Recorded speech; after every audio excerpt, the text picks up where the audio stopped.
question.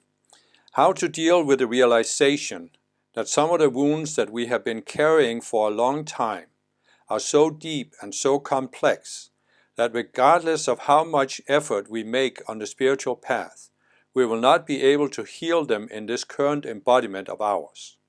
How to make peace with the realization that we will not enjoy the fruits of our hard work in this embodiment until we reincarnate again in our next embodiment. Well, I would first challenge this idea that the realization that some of the wounds are so deep that regardless of how much effort we make, we won't be able to heal them. I would challenge that assertion. How do you know that?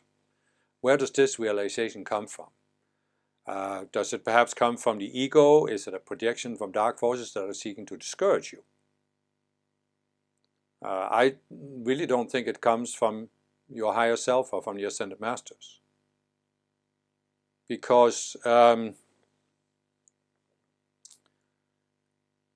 what does it take? I mean, you're talking about here, some of the wounds are so deep and so complex. Yes, I understand that. And I'm not saying that there can't be people who have such deep wounds that you can't resolve them for the rest of this lifetime. That, of course, is a possibility.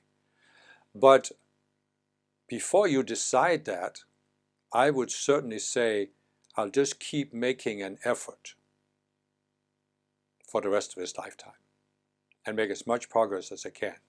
Because, I mean, you have this cliche old saying, the darkest hour is the hour before dawn. So sometimes you feel really, really bad, but it's because you're fairly close to a breakthrough. And so I would say that even the deepest wounds,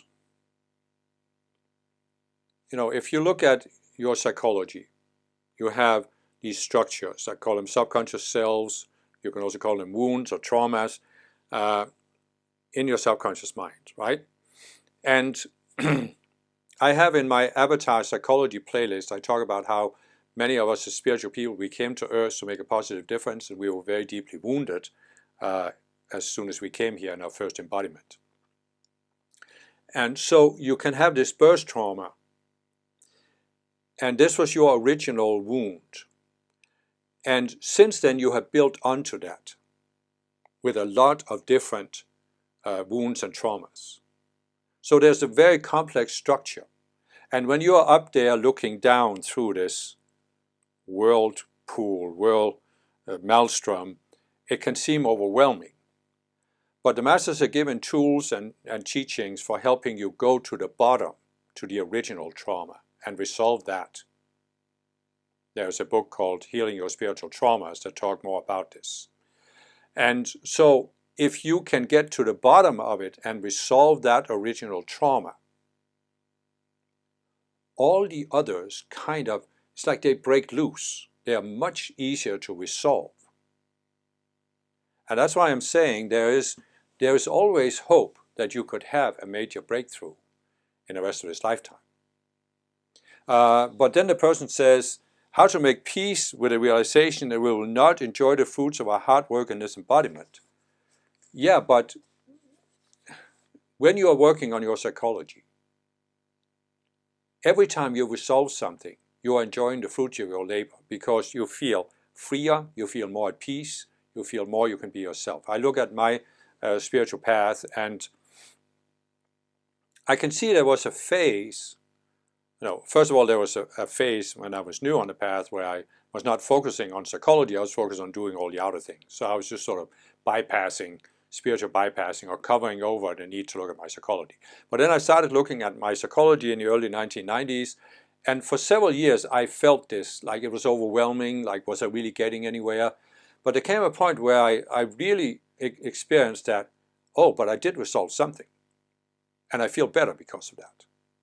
And from that point on, it was more like I realized that every time I resolve something, I feel better. So the reward is there for every step you take up. There's a reward. It's not the final resolution, right?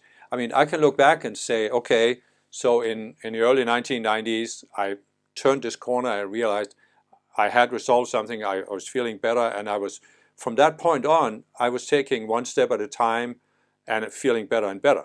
But it still took until, well, only a few years ago, where I really resolved some of the deeper stuff and started really feeling at peace with myself. So there was a long period there where you could say I hadn't really broken through the deepest trauma, the birth trauma, but I had still had results that made me feel much better about myself. And so again, you know, even if you didn't make that final breakthrough in this lifetime, you will still experience some positive. And making peace with it to me will be to say, okay, so maybe I can't resolve everything in this lifetime. As I said, I wouldn't decide that with the outer mind, but just for argument's sake, you can't resolve it. But then by resolving as much as you can, you will have a much better next lifetime. Because the more free you are in your psychology, the more free you are to choose your next lifetime. And the way I've always looked at it is that, I mean, I don't know exactly how many lifetimes I've had on Earth, but we're talking about 2 million years since I started embodying on Earth. That much I know. Doesn't mean I've been in continuous embodiment on Earth all the time. Many of us go to other planets in between, but still, it's a lot of lifetimes. So if I can resolve the psychology and karma and trauma from that many lifetimes in one lifetime or one more, I mean, that's still not that much time. So I really think that's pretty miraculous. And so I just look at it in a positive way, you know. And I mean, there was a period of time where I really had no idea whether I could resolve everything and qualify my ascension in this lifetime. But I just sort of said, well, there's nothing, all you can do is take one step at a time. And as I said, every time I took a step, I felt better. So let's focus on that. And then eventually there can come a point where you realize, well, you can actually resolve everything in this lifetime. And so then you feel more at peace with that, of course. But even if you should realize that you can't, then you can still feel at peace by you are improving your next lifetime.